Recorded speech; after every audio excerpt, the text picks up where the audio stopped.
السلام عليكم ورحمة الله. sida aad la wada socotaan waxaa toddobaadii ugu dambeeyay caalamka ku sii faafaya fayraska caabuqa loo yaqaano coronavirus ama COVID-19 kaas oo ka soo bilaabmay bishii 12 sanadkii la soo dhaafay waddanka loo yaqaano China. sida loo badanayo xanuunkan wuxuu ka soo gudbay xayawaanaadka sida fidmeerta iyo wixii la mid ah una soo gudbay bini'aadamka. waqtiga la marayo xanuunku wuxuu marayaa dhimashadiisu inta la hubo 20,000 oo qof ku dhawaad.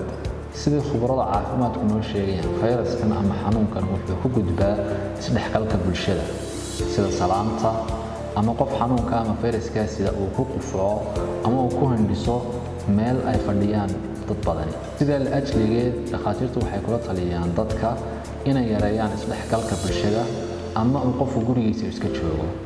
Muraso.com iyadoo ka duuleysa value-geeda ah inay qanciso macaamiisheeda hanatana produktooda waxaan ugu bushaaraynaynaa macaamiisha in meel kasta ay joogaan lagu keenayo alaabta ay rabaan iyadoo qiimuhu ka jaban yahay qiimaha suuqa.